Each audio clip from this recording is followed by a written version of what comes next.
Alhamdulillahirabbil alamin wa bihi nasta'inu ala umuri dunya waddin wassalatu wassalamu ala asyrafil anbiya'i wal mursalin nabiyyina Muhammadin wa ala alihi wa ashabihi wa man tabi'ahum bi ihsanin ila yaumiddin. Jamaah kaum muslimin dan muslimat, bapak-bapak, ibu-ibu rahimani wa rahimakumullah. Kita panjatkan puji dan syukur kita kehadirat Allah Subhanahu wa taala atas limpahan nikmat yang begitu banyak pada kita semua, yang mana tidak ada satupun kenikmatan kecuali itu betul-betul dari Allah Subhanahu wa taala. Allah Subhanahu wa taala mengingatkan, fama bikum min nikmatin faminallah, dan apa saja nikmat yang ada pada kalian maka sungguh itu adalah dari Allah Subhanahu wa taala. Kita syukuri nikmat tadi. Syukur dengan menetapkan dari hati kita yang terdalam bahwasanya semua yang kita miliki ini karunia Allah, bukan dari siapapun, bahkan bukan karena usaha kita sebenarnya, tapi karena taufik dari Allah Subhanahu wa ta'ala. Mungkin lantarannya dengan usaha kita, itu cuma sebab. Adapun yang hakikat yang memberi adalah hanya Allah Subhanahu wa ta'ala semata. Karena bisa jadi ada orang yang santai, tapi dia datang, Allah SWT kan Allah yang memberikan, maka Allah jadikan rizkinya itu dari sebab hal yang lain. Misalnya dari investasi.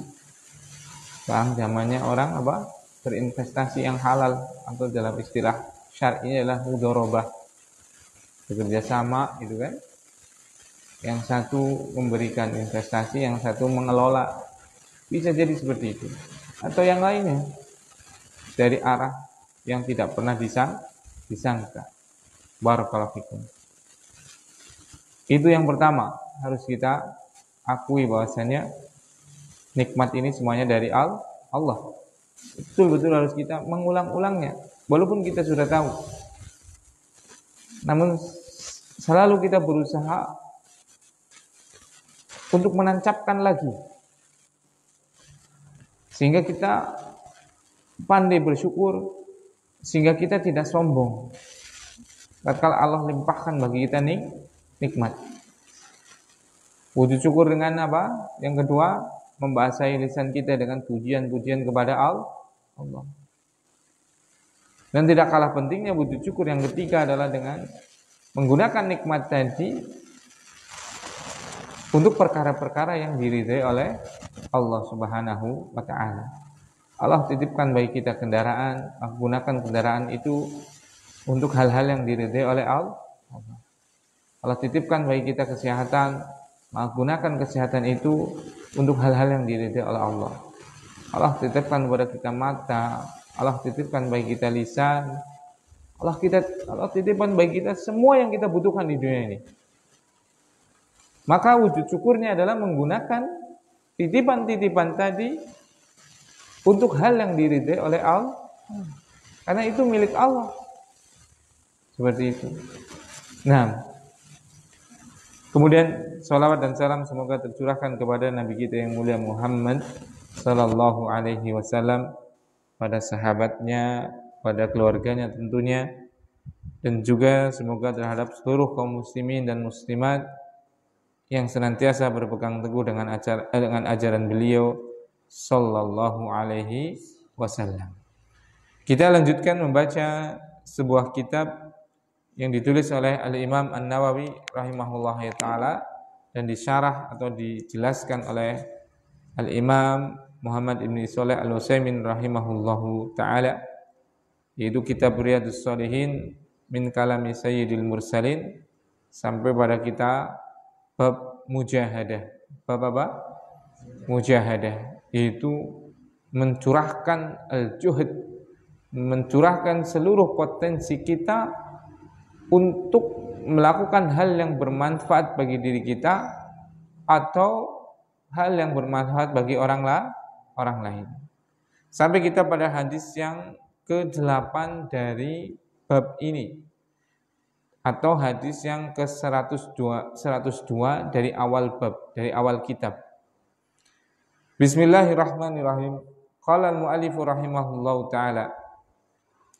Berkata penulis, semoga Allah SWT merahmatinya, as-samin, yang ke-8, an Abi Abdillah Hudzaifah bin al-Yaman, dari Abu Abdillah Hudzaifah ibn al-Yaman radhiyallahu taala anhu qol, semoga Allah SWT meridhoinya, beliau berkata, shallaitu ma'an nabiyyi sallallahu alaihi wasallam dzata lailatin, aku pernah salat bersama Nabi sallallahu alaihi wasallam suatu malam. Faftataha al-Baqarah, maka beliau memulai rakaat pertama setelah membaca Al-Fatihah, membaca Al-Baqarah. Fakultu, maka aku bergumam di dalam hati, yarka'u indal mi'ah, kayaknya beliau nanti ruku kalau sudah sampai ke ayat 100.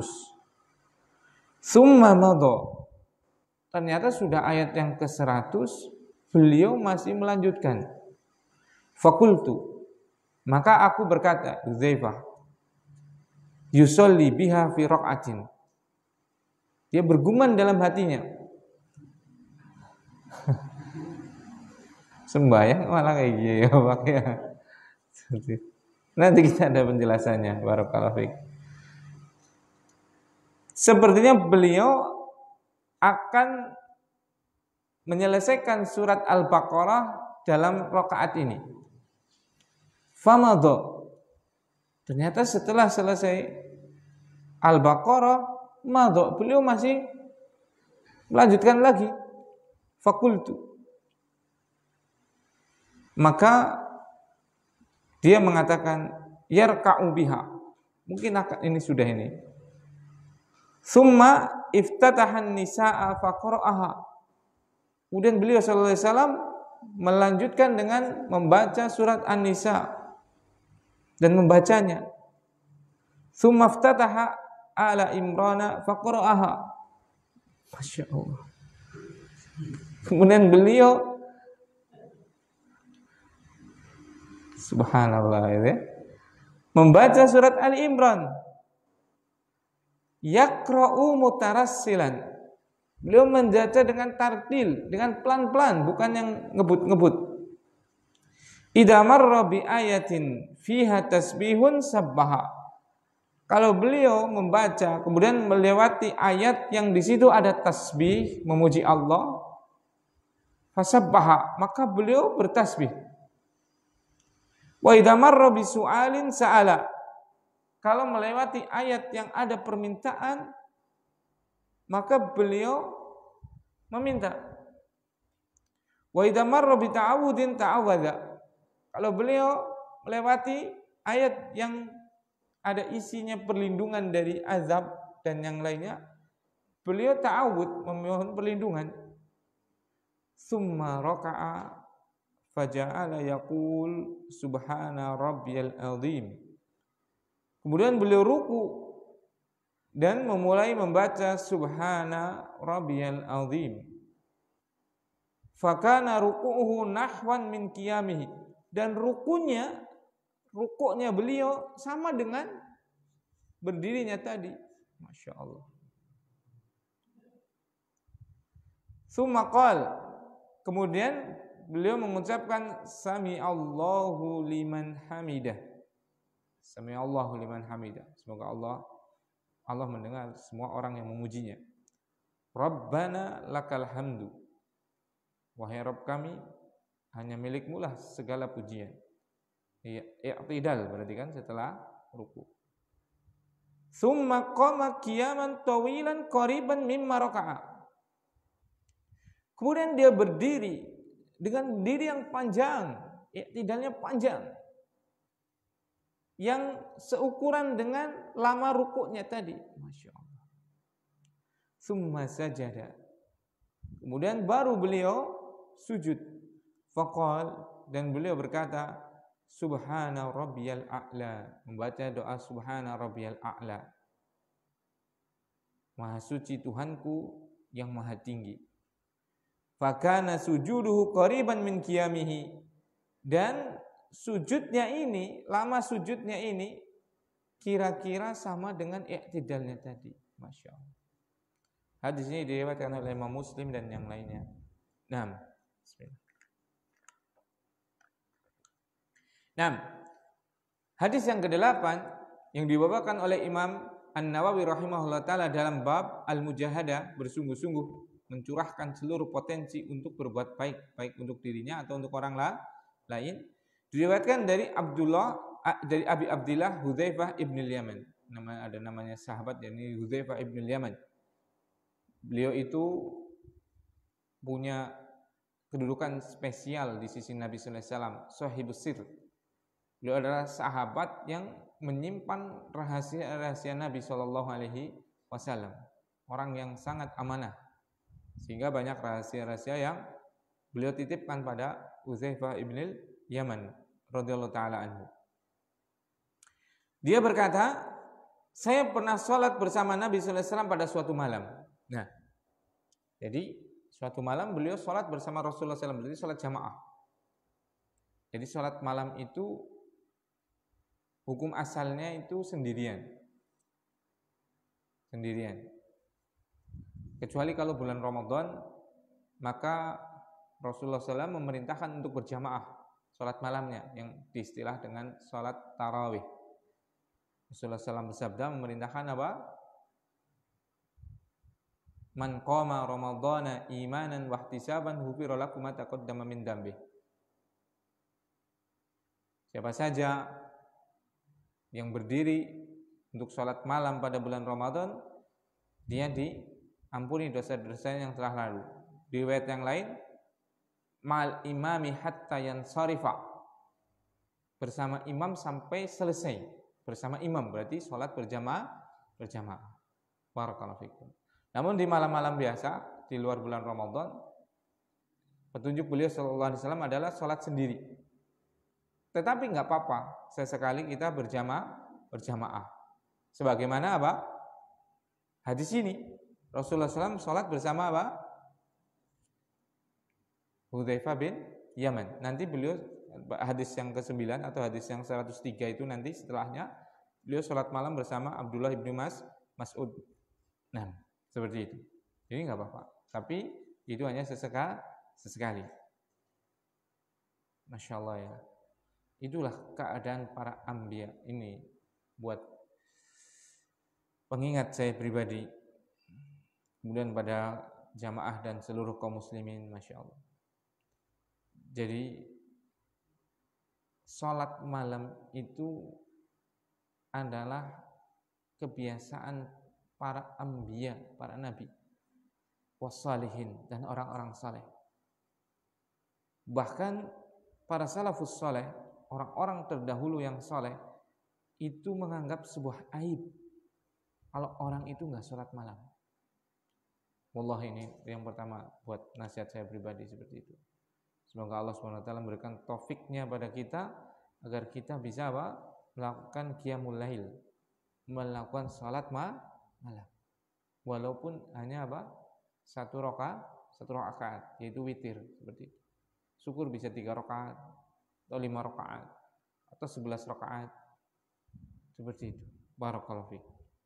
Nah, jadi itu. Jadi ini kebiasaan para nabi, kebiasaan para salihin, kebiasaan para sahabat adalah melakukan sholat malam seperti itu. Dan sholat malam tadi yang bagus adalah sendirian, namun tidak mengapa kalau apa? Sesekali berjamaah. Kecuali bulan Ramadan memang Rasulullah SAW memerintahkannya untuk berjamaah yang lebih dikenal dengan sholat tarawih. Faftataha al-Baqarah.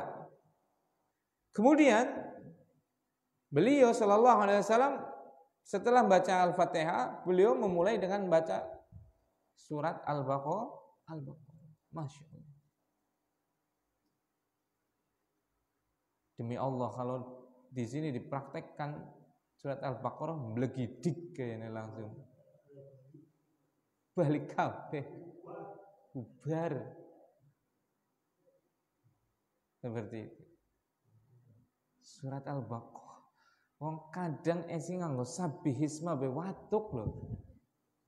Anu ora watuk bisa-bisanya dadi watuk gitu loh. Subhanallah. Bene nganggo sabihisma. Lah pamane nganggo tabarakalladzi al-mulk. Tabarakalladzi bi yadihil mulku. Wis langsung watuke tambah rosak. Subhanallah. Itu lihat Al-Baqarah kepriwe. Seperti itu. Tapi ini manusiawi. Ini nanti ini sahabat loh. Ini sahabat loh ya. Sahabat aja sampai seperti itu loh. Itu sahabat loh ya. Nanti ini apalagi kita. Jadi itu ya manusiawi, namanya orang ya seperti itu. Barakallahu fiik. Itu apa? Berbeda-beda tingkat keimanan dan ketakwaannya. Rasulullah sallallahu alaihi wasallam itu sudah kita berlalu dalam hadis Aisyah kan sampai kata faktor, sampai kakinya bengkak-bengkak, pecah-pecah, kapalan seperti itu. Kapalan karena sholat, bukan kapalan karena kayak kita melaku ngeliat upah seperti itu ya, kerja sibuk sana sini gitu ya. Kalau Rasulullah SAW itu kakinya sampai bengkak-bengkak, sampai pecah-pecah kapalan karena saking panjangnya berdiri sholat beliau. Seperti ini. Nah, seperti ini yang disampaikan oleh Hudzaifah bin Yaman. Nanti ada lagi hadis riwayat yang dari sahabat Abdullah bin Mas'ud hadis setelah ini, ya sama seperti itu. Memulai dengan Al-Baqarah. Kemudian Hudzaifah bin Yaman ini dia berkata dalam hatinya, berkata dalam hati itu enggak membatalkan sholat. Ucapan yang dilafadzkan baru, tapi itu mengurangi kekhusyuan. Gitu ya. Siapa ya dari kita yang enggak berkata dalam hati coba? Oh semuanya kan. Kadang malah dialog kok. Terus lagi sholat Allahu Akbar. Oh iya ya, kim kok kayak gitu ya. Kim ngesuk kayaknya aku arep maring ngene lah. Oh bantah maning ora sida lah. Misalnya dagang gitu, ngesuk giling pirang kilo, 3 kilo lah, misalnya ya. Ora sida ngesuk dina Kemis biasanya sepi, 2 kilo baik. Lagi sholat tuh. Kadang ada kayak gitu tidak? Iya kan, seperti itu kan. Barakallahu fiik. Itu nggak batal sholatnya, tapi mengurangi kekhusyuan. Itu real, ya tidak? Barakallahu. Ya kita harus ta'awud kalau seperti itu. Berusaha fokus lagi. Memang itulah setan. Setan itu kalau dikumandangkan adzan itu lari, terkentut-kentut, bahkan kentutnya walahud durat. Durat itu adalah kentut yang dengan suara seperti itu. Dia takut sekali dengan adzan. Nanti kalau sudah adzannya selesai balik lagi, nggak ganggu orang. Kali kalau qomat lari lagi. Kalau udah sholat balik lagi, ganggu sudah itu. Makanya kalau orang sholat biasanya, subhanallah, apa yang nggak terpikirkan, ingat kunci di selanangan dimiki kelalen guli mumet, subhanallah, astagfirullah, iya ya miki, dia sambil dalam hati, sambil pikirannya, sambil sholat seperti itu kan, Allahu Akbar, lagi mumet-mumet, miki nak kelalen, miki nyelah kunci motor ngendi, pas sholat masuk ke sholat, kemutan. Seperti itu. Apa yang tadinya lupa itu jadi ingat. Itu was-was setan. Astagfirullahaladzim. Kompornya udah pateni miki ya, misalnya ibu-ibu seperti itu. Dan yang lainnya, iya tidak? Subhanallah. Itu real. Fakta. Tidak. Jangankan apa kita. Ini loh sekelas Hudzaifah bin Yaman, sahabat Rasulullah SAW. Itu gerutu dalam hatinya kan. Fakultu. Maka aku katakan. Yarka indal mi'ah. Insya Allah beliau nanti apa? Mau ruku kalau sudah 10 aja. Dia kan berarti kan ngomong dalam hatinya kan. Seperti itu. Subhanallah. Ini sahabat ini.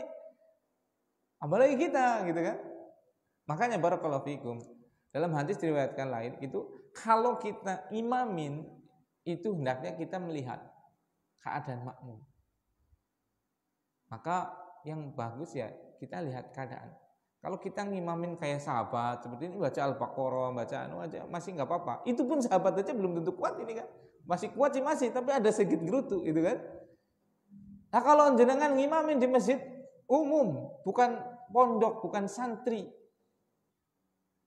baca Al-Imran sudah itu. Seperti itu. Jumatan ya yang afdal memang baca Sabbihisma Rabbiyal A'la, Al-Ghasyiyah, Al-Jumu'ah, Al-Munafiqun, seperti itu ya. Tapi itu ya terkadang, jangan diterus-teruskan terus. Kalau lihat apa? Masyarakatnya belum siap. Seperti itu. Ya itu sunnah betul. Kalau mau sholatnya panjang, khutbahnya dipendekin. Terus khutbah dakwah, sholatnya dakwah. Pernah saya melihat waktu Idul Adha atau Idul Fitri itu khutbah kedawan jengburi panas. Sampai saya nih panas gitu kan. Maksudnya panas apa udah siang gitu udah. Seperti itu. Subhanallah. Nah ini seorang imam, seorang khatib itu harus punya fikih, harus punya kepemahaman dalam hal ini. Bahkan Rasulullah SAW itu sampai memarahi Abdullah bin Mas'ud tatkala mengimami para sahabat kepanjangan. Seperti itu. Nah ini seperti ini. Jadi dari sini disunahkan kita untuk melihat keadaan apa? Jamaah kita. Kalau jamaahnya memang orang-orang yang terbiasa untuk membaca Al-Quran, terbiasa sholat panjang seperti itu, maka nggak masalah. Faedah yang kedua dari penggalan ini, boleh kita sholat membaca membaca surat itu nggak semuanya. Misalnya apa? Baca Al-Baqarah nggak harus berapa? 200-an ayat, tidak. Boleh 100 ayat kemudian apa? Misalnya 100 ayat kemudian ruku, nggak apa-apa. Seperti itu. Buktinya ini. Abdullah bin Hudzaifah bin Yaman mengatakan, "Yarka indal mi'ah." Moga-moga nanti ruku tatkala sudah 100 ayat. Seperti itu. Barakallahu fiik. Jadi boleh. Makanya kalau misalnya ya kadang kan namanya baca mbok ada titik jemu gitu ya. Baca ini baik gitu kan.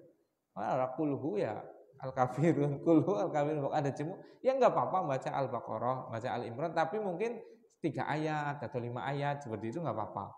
Yang enggak terlalu panjang banget seperti itu. Nah itu. Maka itu boleh. Enggak harus Al-Baqarah secara sempurna.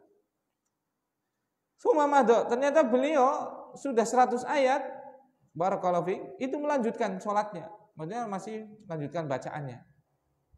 Nah di sini barakallahu fikum, penggalan berikutnya, faedah yang berikutnya, yaitu apa? Para sahabat itu betul-betul tahu hafal Al-Quran. Iya tidak? Karena beliau mengatakan apa tadi? Moga-moga apa? Ruku tatkala ayat ke-100. Sumamado, berarti ini menunjukkan apa? Hudzaifah bin Yaman hafal betul. Dengan apa? Al-Quran. Masya Allah ya.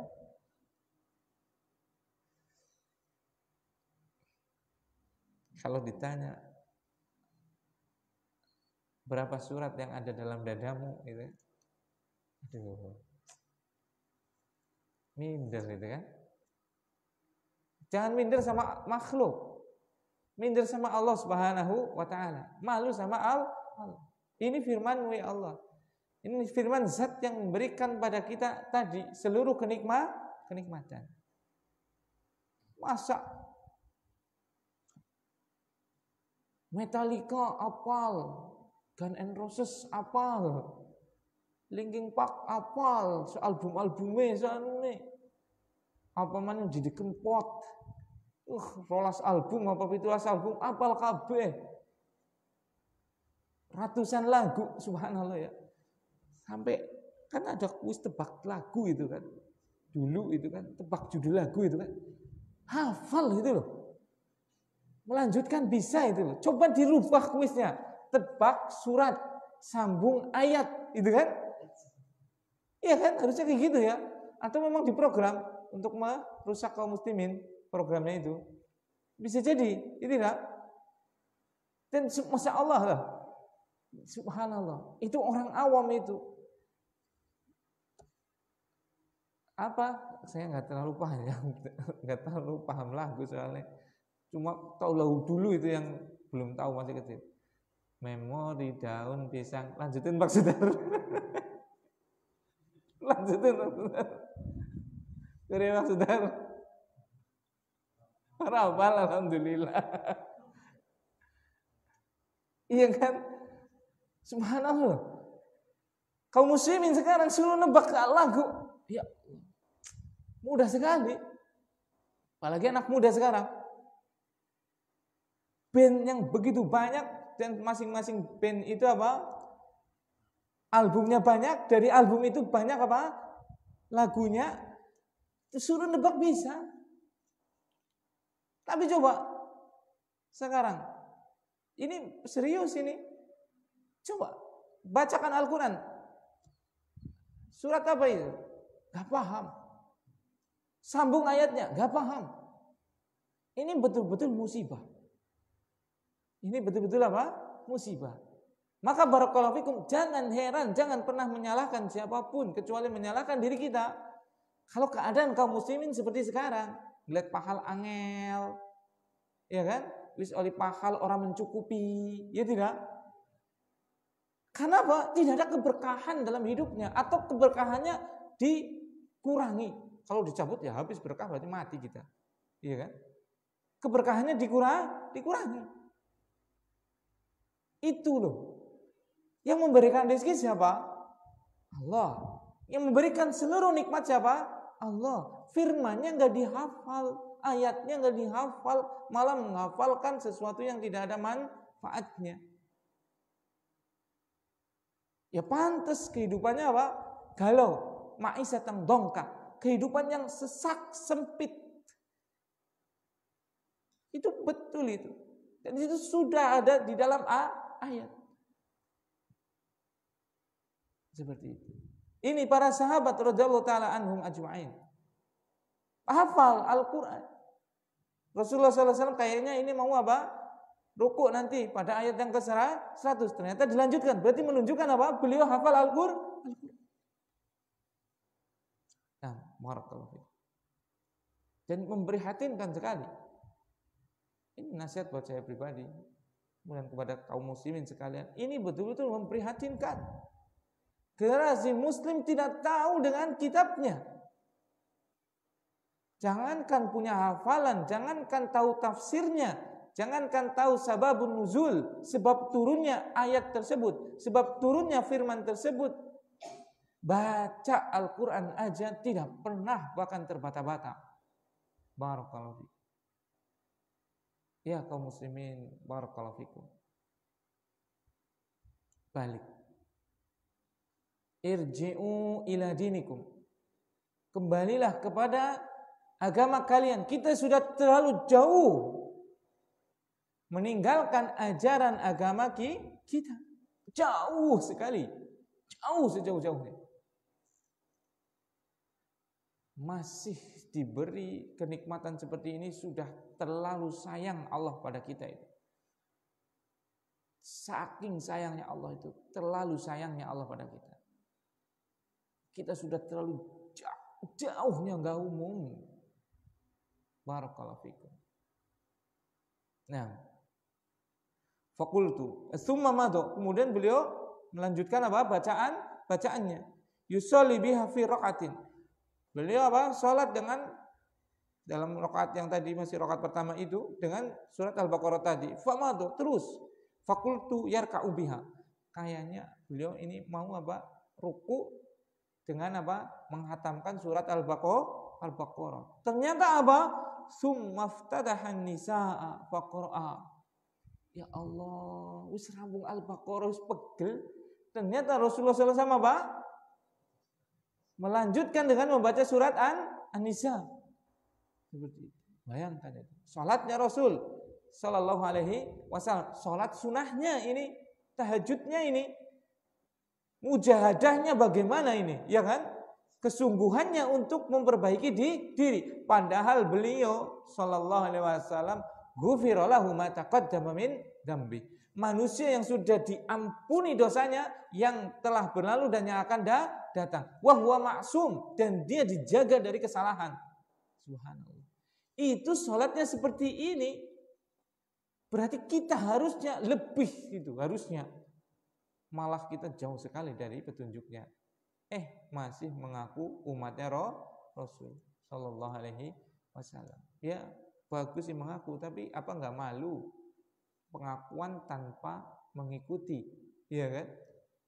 Ngaku ya ngaku, tapi sing madan lumrah lah. Ngaku kita cinta Rasul, ya alhamdulillah bagus. Tapi petunjuk Rasul enggak dijalankan. Jangankan sholat dengan surat Al-Baqarah, dengan surat An-Nisa, sholat 5 waktu aja enggan-engganan. Masih mengaku cinta Rasul, masih mengharapkan syafaat Rasul. Subhanallah. Ya memang Rasul pengasih, penyayang, iya betul. Tapi apa enggak malu gitu loh. Setidaknya ya kita menjaga apa yang diwajibkan oleh Allah dan Rasulnya kepada kita. Minimal yang wajib kita lakukan. Minimal yang haram yang kita tinggalkan. Kalau kita belum bisa sholat berbengkak-bengkak kakinya seperti kaki Rasul sallallahu alaihi wasallam. Baru kita mengatakan cinta Rasul. Baru kita mengharap syafaat Rasul sallallahu alaihi wasallam. Seperti itu. Tsumma iftataha Ali Imran. Kemudian beliau setelah selesai An-Nisa, beliau melanjutkan dengan membaca Al-Imran. Faqra'aha, dan membacanya sampai selesai. Masya Allah. Dari sini bisa kita ambil faedah, tidak mesti harus urutan. Kan kalau urutannya kan Al-Fatihah, Al-Baqarah, Ali Imran, kemudian An-Nisa, kan?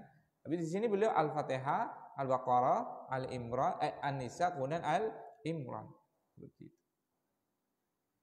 Tapi nggak apa-apa. Kita ambil misalnya kita pengen baca surat Al-Maidah, seperti itu ya nggak apa-apa. Terus baru setelah Al-Maidah baru An-Nisa misalnya. Kan padahal An-Nisa kan habis An-Nisa baru Al-Maidah seperti itu. Barakallahu. Itu nggak apa-apa. Masya Allah. Antum tahu berapa juz itu? Dari Al-Baqarah, Al-Imran, An-Nisa, itu hampir 5/4 juz. 5/4 juz ya ikhwan. 5 juz seperempat. Jadi kan baca 1 juz berapa? Kalau alih nusa itu boro-boro 1 juz sedina selembar berat tahu. Baca 1 juz itu berapa? Kalau yang udah biasa mungkin setengah jam untuk bacaan. Padahal ini Rasulullah SAW tadi diriwayatkan bacanya itu adalah dengan tartil, ya kan? Berarti bisa 45 menit. 45 menit kali 5 itu berapa? Kalau 45 kali 2 kan berarti 90. 180 tambah 45. 225 tambah setengahnya. Jadi sekitar gampangnya 250 menit lah bagi 6. Bagi 60 berapa? 4 jam lebih. Ikhwan, barakallahu fiik, ini baru berdirinya 4 jam coba. 4 jam baru berdiri. Barakallahu fiik. Masya Allah. Ya pantas bengkak-bengkak. Pantas enggak itu bengkak-bengkak kakinya? Masya Allah. Kaki bengkak-bengkak digunakan untuk apa? Sholat. Untuk membaca Al-Quran. Masya Allah. Subhanallah. Itu hamba Allah yang sudah diampuni dosanya yang telah berlalu atau yang akan datang. Itu sampai 1 kali berdirinya aja hampir 3 jam 4 jam. Itu baru, padahal nanti rukuknya hampir seimbang dengan itu. Padahal sujudnya hampir sama. Nah itulah. Jadi kita tahu kan kalau kita ngaji kayak gini kan, Betapa jauhnya kita dari Rasul. Betapa kita jauhnya dari petunjuk Rasul. Betapa kita jauhnya dari amalan sahabat. Betapa jauh. Sehingga kalau kita membaca seperti ini, minimalnya kita apa? Minimalnya pasti kita, sunahnya beliau-beliau aja seperti ini. Minimal kita akan menjaga wajib kita lah. Syukur minimal bisa sholat, walaupun enggak dengan Al-Baqarah. Mungkin dengan cuma qul huwallahu ahad atau 3 qul. Iya tidak? Tapi kalau kita enggak pernah membaca, maka kita enggak pernah tahu, sehingga seolah-olah kita baru bisa sholat duhur aja sudah seolah-olah sholatnya paling keren.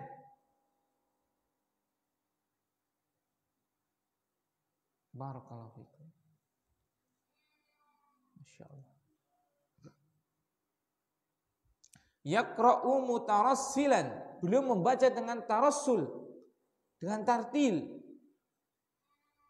Idza marra bi ayatin fiha tasbihun sabbaha. Beliau kalau menjumpai ayat yang di situ ada tasbih, subhanalladzi asra bi 'abdihi lailan minal masjidil haram ilal masjidil aqsa. Misalnya ada seperti itu, beliau bertasbih, subhanallah, subhanallah. Jadi kita disunahkan kalau kita melewati ayat yang ada tasbih, kita bertasbih. Itu sunnah Rasulullah Shallallahu Alaihi Wasallam. Sebagaimana kata Hudzaifah di sini, idza marra bi ayatin fiha tasbihun sabbaha. Kalau beliau lagi membaca tadi, melewati ayat yang ada tasbihnya, beliau bertasbih. Masya Allah. Tambah lama lagi berarti itu, iya tidak? Masya Allah. Berarti bacanya ini bukan baca hadir, bukan baca cepat.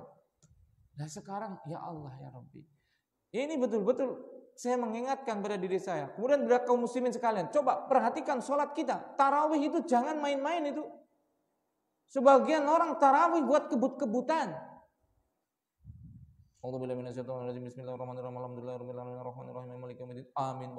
Amin.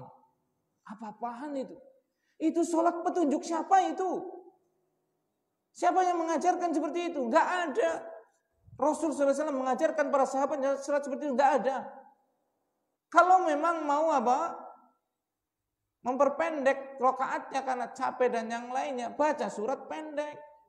Tidak perlu sholat surat panjang. Tapi yang Yang tartil. Ini kayak nggak mau ibadah buat kebut-kebutan seperti itu. Bukan petunjuk Rasul itu. Masa 21 rakaat 7 menit. Petunjuk siapa seperti itu?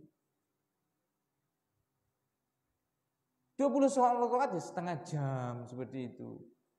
Kalau enggak bisa sabihisma, misalnya terlalu panjang, ya enggak apa-apa, baca inna a'tainakal kautsar. Tapi yang tartil. Kalau enggak bisa, ya sudah baca Al-Fatihah saja yang tartil. Toh itu sunnah. Setelah Al-Fatihah kan sunnah hukumnya kan. Jangan buat main-mainan, baca Al-Quran seperti balapan. Petunjuk siapa itu? Gak ada petunjuk dari Rasulullah SAW baca Al-Quran seperti itu. Barakallahu fikum. Bahkan petunjuknya adalah ini, baca dengan tartil. Allah SWT memerintah kepada kita, warattilil Qur'ana tartila. Dan bacalah Al-Quran dengan tartil. Nah. Bahkan kalau menjumpai ayat tasbih, beliau bertasbih. Wa idza marra bisu'alin sa'ala. Kalau beliau berjumpa dengan ayat-ayat yang ada doa di situ, beliau berdoa.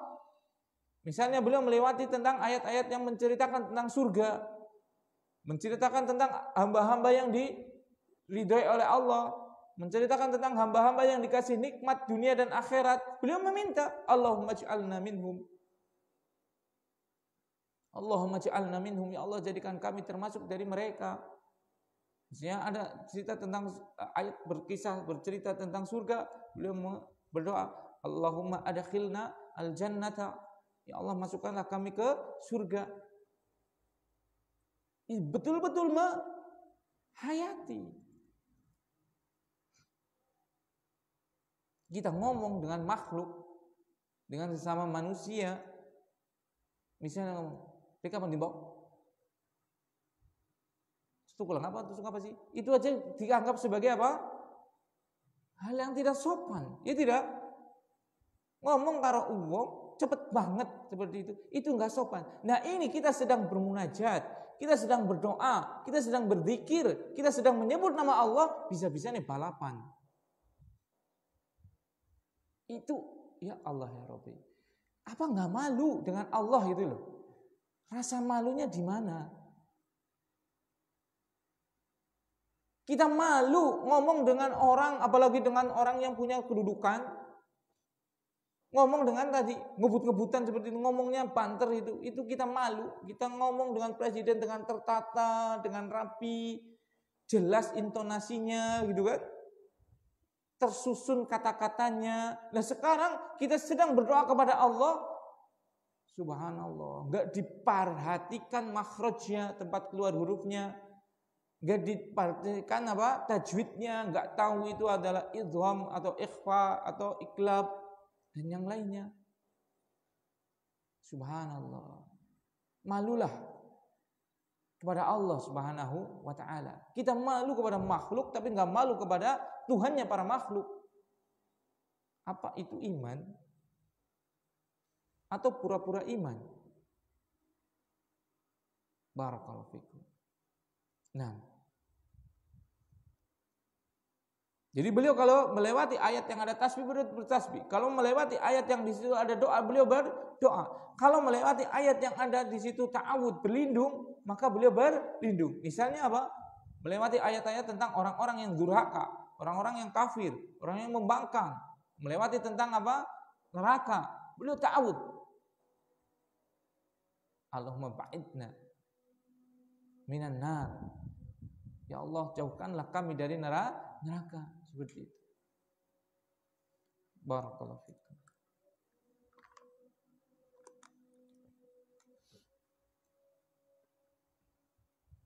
Kemudian beliau ruku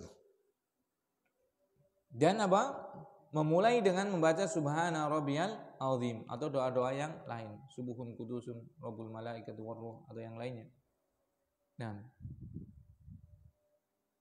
fakana rukuhu nahwan min qiyamihi, dan rukuknya itu seukuran semisal dengan apa? Berdirinya. Berarti baca apa? Ya dia apa? Boleh mengulang-ulang Subhana Rabbiyal Azim.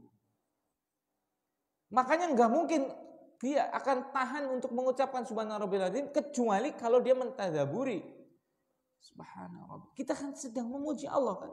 Subhana Rabbiya, Rabbi, Maha Suci Rabbi, Tuhanku, Al-Azim, yang agung. Kita betul-betul lagi memuji Allah ini loh. Subhana Rabbiyal Azim. Rabbku itu Maha Suci yang Maha Agung. Digerenteskan ke hati. Subhana Rabbiyal Azim. Subhana Rabbiyal Azim. Subhana Rabbiyal Azim. Subhana Rabbiyal Azim. Nah, kalau doanya seperti itu, Allahu Akbar subhana rabbiyal azim, mana masuk ke dalam hati kita? Enggak mungkin. Mana ada khusyuk di situ? Ya tidak? Barakallahu fikum. Itu. Dan boleh diulang-ulang tanpa ada batasan. Minimalnya adalah 1 kali. Disunahkan untuk ganjil 3 dan boleh berulang-ulang tanpa batas. Sebagaimana apa? Riwayat ini, beliau apa? Panjang rukuknya seperti panjang berdirinya. Barakallahu. Kemudian beliau mengucapkan Sami Allahu liman hamidah. Rabbana lakal hamdu. Boleh diulang lagi karena beliau itu apa? Beliau berdiri dengan diri yang panjang seukuran dengan apa? Rukuknya. Masya Allah. Kemudian dia apa? Sujud. Membaca Subhana Rabbiyal A'la. Dan sujudnya sama dengan iktidalnya tadi. Iktidalnya sama kira-kiranya dengan apa? Rukuknya. Dan rukuknya sama dengan berdirinya. Masya Allah. Berjam-jam beliau menikmati apa? Sujud. Dan sujud itu adalah apa?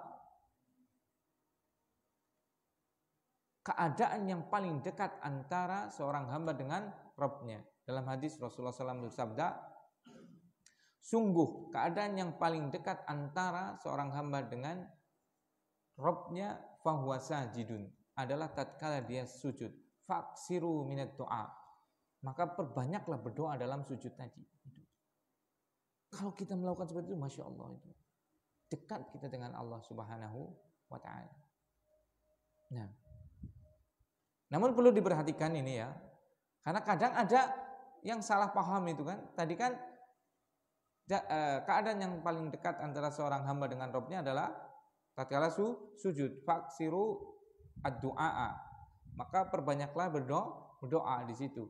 Maka kadang ada yang menjadikan sujudnya panjang tapi rukunya biasa.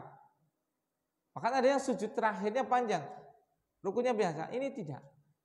Ini mukhalifu li sunnati Rasulullah SAW, menyelisih sunnah Rasulullah SAW. Sunnah Rasulullah SAW itu antara berdiri, ruku, i'tidal, sujud itu proporsional, seimbang. Jadi kalau mau panjang sujudnya, dipanjang dulu berdirinya, dipanjang juga rukunya, seperti itu. Walaupun kita katakan kalau seandainya ada yang melakukan seperti itu, ya nggak batal sholatnya, tapi menyelisih petunjuk Rasul. Karena kadang kan kita melihat orang kalau sujud, apalagi sujud terakhir, biasanya panjang gitu kan. Nah itu barakallahu fikum kurang tepat. Yang tepat adalah ya kalau berdirinya panjang, ya sujudnya panjang nggak apa-apa. Seperti itu. Jadi proporsional. Nah, barakallahu fikum. Kemudian at-tasi', hadis yang ke-9 atau hadis yang ke-103 dari awal kitab, an Ibni Mas'udin radhiyallahu taala anhu qala. Dari Abdullah bin Mas'ud malam, berarti sholat berjamaah lagi, ya kan? Makanya tadi kita bilang sholat berjamaah memang sendirian. Tapi kalau di bulan Ramadan disunahkan untuk berjamaah, dan di luar bulan Ramadan boleh sesekali kita berjamaah. Fa'atalal qiyamah hatta hamamtu bi amri su'in. Nah ini. Maka beliau sallallahu alaihi wasallam itu memperpanjang berdirinya. Ya mungkin sama tadi. Sama dengan tatkala salat dengan Hudzaifah, yaitu membaca Al-Baqarah, membaca An-Nisa, membaca Al-Imran. Berarti beliau memang dari sini bisa kita ambil pelajaran bahwasanya beliau itu bukan sesekali panjang salatnya, bukan. Kalau salat sendirian loh, salat malam loh ya. Nah ini buktinya tatkala dengan Hudzaifah panjang. Tatkala dengan siapa? Ibnu Mas'ud panjang juga. Berarti memang Masya Allah, beliau itu ahli salat. Memang betul-betul orang yang sangat ahli salat. Bahkan Rasulullah SAW sampai mengatakan waju'ilat qurrata a'yuni fis salat. Masya Allah. Dan dijadikan penyejuk pandanganku, penyejuk pikiranku fis salat, pada salat. Jadi kalau salat itu beliau sejuk, tenang. Bahkan kalau sudah mau waktu salat beliau senang sekali. Sampai berkata, "Ya Bilal, arihna bis salat." Wahai Bilal, istirahatkan kami dengan salat. Masya Allah. Sekarang kaum muslimin salat beban. Salat dianggap sebagai beban yang memberatkan diri. Tanggung temen ya. Mau lagi kayak gini kok. Tanggung. Subhanallah. Coba kalau misalnya ada hal di dalam tubuh kita seperti itu, berarti iman kita masih lemah. Tanggung. Gak ada yang tanggung, urusan dunia gak akan pernah selesai kecuali kita mati. Urusan dunia tidak akan pernah selesai kecuali kapan kita mati, selesai baru. Urusan dunia itu kita terus-terusan gak ada selesainya, gak akan ada. Maka jadikan seperti Rasulullah SAW, sholat itu adalah istirahat. Ya Bilal, arihna bis salat. Wahai Bilal, istirahatkanlah kami dengan salat. Masya Allah. Kita masih bahkan mungkin menganggap sholat itu adalah sholat tanggung temen, ya kan? Bahkan sampai ada yang belum sholat, itu gimana itu? Nah ini kata Abdullah bin Mas'ud, beliau panjang sekali berdirinya sampai aku menginginkan hal yang buruk. Berarti ini itu manusiawi ya kan? Ini sekelas Abdullah bin Mas'ud. Itu ulamanya para sahabat ini. Itu sampai dia menginginkan apa? Hal yang buruk pada sholatnya itu. Berarti memang imanan orang berbeda-beda. Fakil dikatakan, wa mahamam tabih. Jangan pengen apa tadi yang nggak baik itu. Hamam tu an ajlisa wa ada'ahu. Muttafaqun alaih. Hadis ini riwayat Imam Bukhari. Aku pas Kanjeng Nabi sholat lama banget, aku pengen duduk terus tertinggal. Karena saking lamanya apa? Sholatnya Rasul. Wajar. Makanya tadi ini perlu diperhatikan sekali. Sekali. Kalau kita jadi imam, itu perlu sekali melihat keadaan apa? Makmum kita. Kalau anak sholat dengan suhel, dengan bapak, mungkin agak panjang. Gitu. Tapi kalau ada orang baru seperti itu, ya pendek. Kalau orang yang sudah lama ngaji ya, mungkin dipanjangkan sedikit. Jarang sholat memakai dengan bacaan yang panjang. Padahal ya, itu nutupin kekurangan. Sudah pada lupa ayatnya. Seperti itu. Barakallahu fikum. Nah, jadi itu ya. Jadi barakallahu fikum. Di sini kita bisa mengambil pelajaran bahwasanya apa? Sekelas Rasul sallallahu alaihi wasallam itu masih sangat mujahadah dengan cara apa? Melakukan amalan yang sangat istimewa. Salah satunya adalah sholat dengan sangat panjang sholatnya. Ini yang bisa saya sampaikan. Mohon maaf kalau ada tutur kata yang kurang berkenan. Subhanakallahumma wa bihamdika asyhadu alla ilaha illa anta astaghfiruka wa atubu ilaik. Assalamualaikum warahmatullahi wabarakatuh.